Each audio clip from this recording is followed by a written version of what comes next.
Hey, it's Rick here, and if you guys are looking for a wallet style case, STM has the Catch. Now, this is for the iPhone 5 and the 5S, and I'll tell you, it's a different style of wallet case, a little bit different than what we've seen before.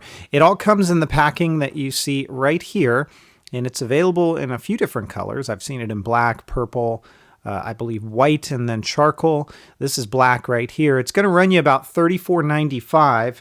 And you're not only going to get the case, which I'll show you in a minute, but you're also going to get on the inside of the package a microfiber wipe, an applicator card, because you receive 2 front screen protectors and 1 back protector. So it's nice that they throw those in. And chances are, if you're picking up this case, I would definitely recommend you use, at the very least, the back protector. And I'll show you why in just a moment here. Here's our scale, 0 grams. Pop this on the scale. We're talking about 18 grams. So it is a very lightweight case in that regard. Here's the inside of it. You can see some STM branding right there. And you might already notice right here, that's where we're going to be putting those cards. So it is a little bit different in that regard. Here are your buttons for the iPhone 5S. Line those up. And then we're going to just simply pop this into place like you see me doing here. Again, screen shields, back shields, definitely going to work fine with this one. Let's take a look at it up close. You do get a lay on the table design with this. So all the way around the edge here, that is going to come up just a bit so that face down on a flat surface, you're not going to have to worry about your screen touching. The case will touch instead.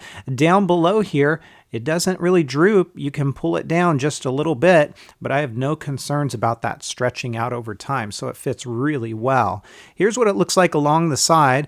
Bit of high gloss, at least until you get right up here, and there's some STM branding as well. Down below, that's what it's going to look like. If you've got an oversized connector for your headphone jack, you're definitely going to run into issues there. So you'll need some sort of an adapter. And then there is your lightning connector.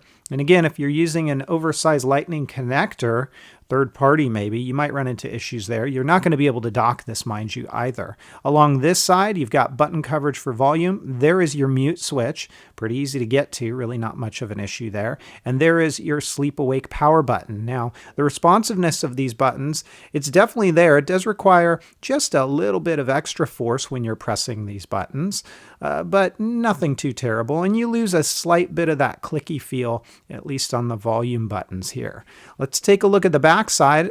This is what it's going to look like. The material that it's made out of is kind of a TPU style material, so it's not going to show all that much in the way of fingerprints because of the texture that you've got on the back of this case.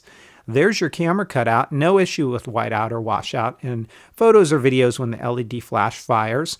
And as I made mention, you're definitely going to want to basically put that back screen shield on here. And the reason why I call that out is because notice you've got 2 areas here. Basically, those 2 areas are for cards. And so you can pop in a couple of business cards, or you can pop in, a license or credit card, something like that. But you're definitely going to want to have some form of protection back here, so you're not dealing with scratching of the back of your phone when you do that. Now, over time, it'll be interesting to see if these stretch out, but it's definitely a bit of a different take on a wallet style case. This one is called the Catch, and it's by STM.